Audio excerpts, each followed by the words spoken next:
Look, I've got a really muddy arse from when I was out on that desert sled, and now it's ruined my seat. Anyway, welcome back to the channel, everyone. I think something's happening that no one thought would happen. The sun is shining, and I'm out on my Hypermotard. The old Hypermotard 950 SP. I've not ridden it this year, and I'm going to tell you a little bit of a story about it, because last time I rode this was Christmas Eve, and I hadn't ridden it for a month before that, just because the weather's been miserable and I've had other bikes to test. Go on, little finger. Oh, I need new winter gloves soon. When I took it out for that ride on Christmas Eve, it broke a bit. Now I know everyone kind of says, oh, I can't get my leg over the bloody thing. Ugh. There we go. Yeah, I had a bit of a problem with it. I was just out for Gentle Poodle to run it. I've missed this.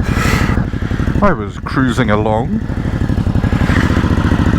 much like this, you know, just cruising, and then I was in second gear. Now I don't know if you've ridden a Hypermotard in second gear, but it's the wheel comes up, so I was maybe doing a bit of that. And yeah, the dash lit up like a Christmas tree, which is ironic because it was Christmas Eve, and I lost everything on the dash. I'll stick a photo up of what happened, but I couldn't see my speed. I don't think I could see my speed. I certainly couldn't see my gears, and yeah, all of the little bits down there, like the quick shift to traction control, ABS, all those little kind of reporting functions, they just stopped working one by one. And a mile and a half from my house, it just started losing power. Even on full throttle, I was doing about 16 miles an hour maximum. Luckily I was in my house, it wasn't a massive problem, so I just got it home, threw it on the trickle charger, and cooked a turkey, frankly. So didn't ride it for a couple of weeks, pondered what could be wrong with it. I think it was very much related to me doing two quite good, for me, wheelies, aka really bad for any half competent motorbike rider. And as soon as I landed the second one, not too hard, that's when the problem started. Oh my god, this is wet, isn't it? Super courses and mud. I'm going to go and find some dry roads, don't worry, people are doing some hoonage. Everything broke after I landed that second wheelie. So I had a look. My first instinct a couple of weeks later was check the battery connection, because I know that a loose battery terminal, if I landed a wheelie, it would have jiggled it free like a dolphin from a bin bag, and that's exactly what happened. The red battery terminal, positive one, was loose, and it was still touching just enough to be able to start the bike, albeit in a really laboured way, making some terrible noises. So I tightened it up, and obviously that loose battery connection meant that my trickle charger that, you know, this lives on, was doing the sum of fuck all. So yeah, this is my first test ride to see if that was the problem, and I've done 5 miles so far. And all seems good in the world of the Hypermotard once again. So yeah, this was a bit broken, this bike, and now it's not, and everything's good with the world. A test ride, I think it's essential making content. The Germans would probably call this a Probefahrt, which is one of the best words in the whole of any language ever. Probefahrt, or if you spell it, Probefahrt. That's like when you go to the doctor to have your prostate checked out, and you let out a little bit of air through your sphincter as he slips his digits into your backside. Ah, I'm sorry, that was just my Probefahrt. Yeah, it's German for test ride. So yeah, going for a bit of a test ride, just going to take you along. Probably won't do much chatting, because bloody hell, I've done enough of that already. And just get back to life on my wee beastie. I love this thing. It's just like getting on a BMX, just a really muddy, filthy BMX that's yeah, it's taken a lot more mud to the seats, because my anus is quite brown at the moment from the desert sled off-roading I did 2 weeks ago. But first, I am just going to go and am I going to check my tyre pressures? I don't know, my fuel light came on a minute ago. I don't think I put fuel in this since October. That tells you all you need to know probably. I'll go and sling some fuel in it and then go for a bit of a ride. Did a bit of wheelie leaking. My petrol urine. I've got the official Ducati Rizoma fuel cap because I'm a bit of a tart. It means that you have this on the keyring which clicks onto there to get your fuel cap off. I'm just a sucker for billet things, I'm sorry, don't judge. Right, actually took quite a bit of fuel. I was nearly out. I wish I had my rucksack on. Apparently these Galaxy Orange Truffles are the shit. Alright, number 2 please. Alright. Oh, seeing all those Easter eggs makes me hungry. I think we've got Valentine's Day first. And then Chocolate Egg Jesus Day. Look at that. This is why I shouldn't have nice things. Hello McLaren 570S. That is the second McLaren I've seen today. Saw a baby blue 570S Spider earlier and he had the roof down. Good man. Right, it was a man. Not just being sexist. Not a keyless bike, which is lovely. There's somewhere for the key to live.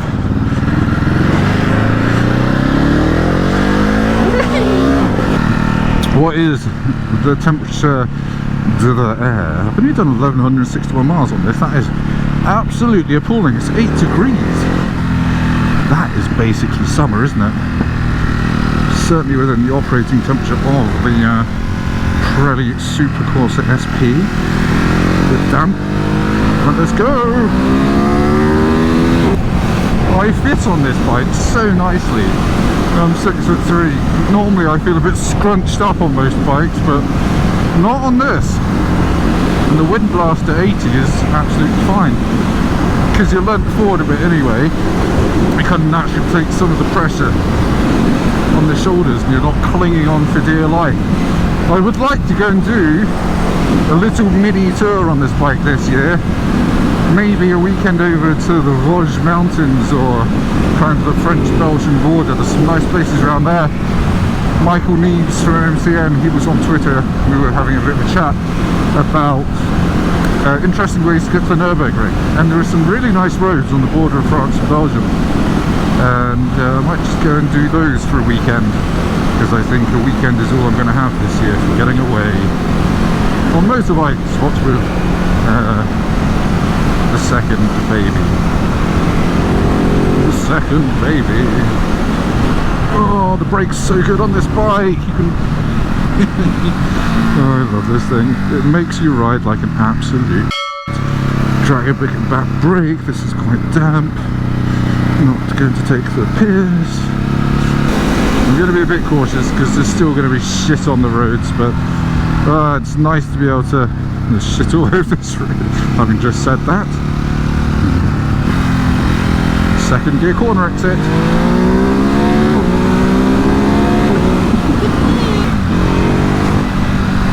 Oh, this bike just wants to go, man. It's so much fun. Oh dear. It just wants, I don't know, it just wants you to stick your elbows out and gas it on the side of the tyre and it will deal with the rest of it, waggling itself about. Slotted behind this one.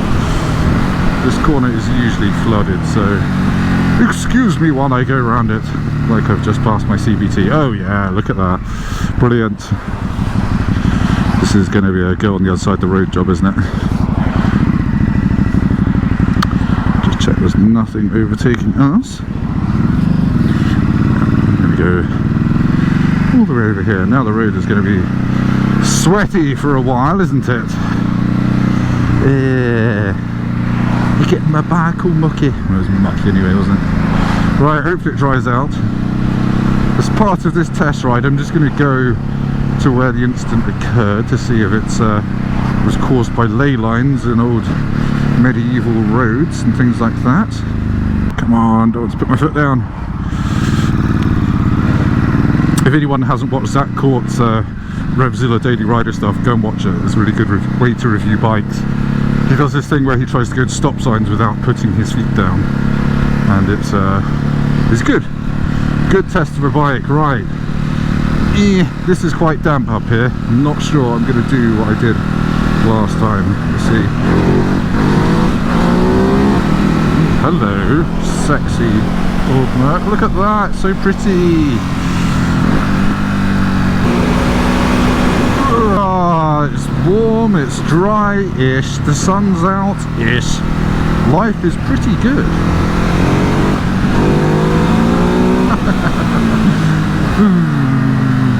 The downblip on this bike is so good.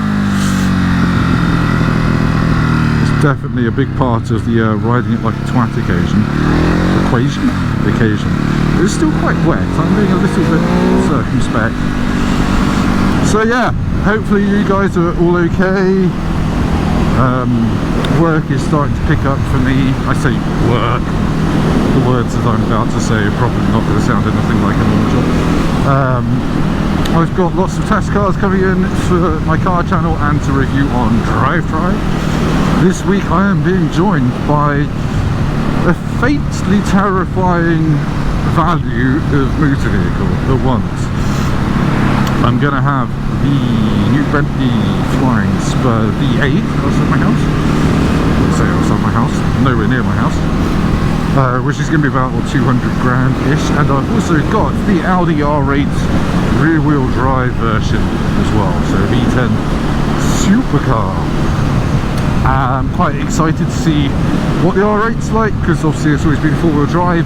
It's been a very fun sort of four-wheel drive. It still lets you do skids, and it's kind of part of its charm. So I'd be interested to see if they've actually made it worse by making it rear-wheel drive, because I know petrol heads just think rear-wheel drive is always better, but it's just not the case. We'll see. The Bentley I've only got for 24 hours, so I've got to kind of get an impression of it and film a video and take photos of it in 24 hours, which I quite like. I'm actually pretty lazy, and deadlines are massively helpful for me, so that'll be good fun. I think it's going to be red, and I've got to try not to mention the fact that Jeremy Clarkson's just bought a Flying Spur for his 60th birthday, and it's broken down within a month. But yeah, other than that, got a couple of BMW cars in the 4 Series, which everyone thinks is super ugly, but apparently it's really good to drive, and I've got the M5 competition. Some say I only pick the interesting cars to review. That's absolute nonsense. I did a Honda Jazz video once. This is so dirty. I don't know about anyone else, but I'm pretty lazy when it comes to cleaning bikes. However, I have discovered fast detailer and a microfiber cloth, and I swear that cleans 95% of stuff without any mess, water or effort, frankly. So that's what I do when I get home. I give this a quick wipe down with a quick detailer and a cloth, and it's actually really quick to clean because there's not much of it. This dealership's usually got some interesting stuff. Ooh, Alpina, yes, there we go.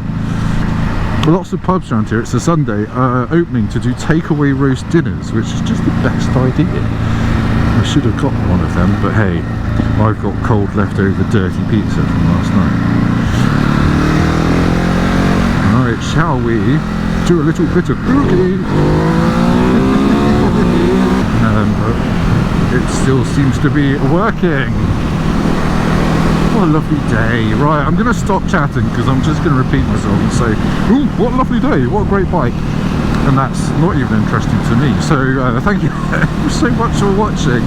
Why did you watch this? But thank you, I appreciate it. And hopefully summer will arrive sooner rather than later, or at least drier weather with cleaner roads, and we can all get back on our motorcycles. And a lot of you have been saying you're going to learn to ride motorbikes, so get on that. I think the UK government has closed most of the test centres and stuff, so it's actually impossible to get tested for your licence at the moment. But hey, keep on it, because it's the best thing in the world. Yeah, it is. Right, see you later. Thanks for watching. Like, comment, subscribe, hit my bell, and catch you next time. Goodbye.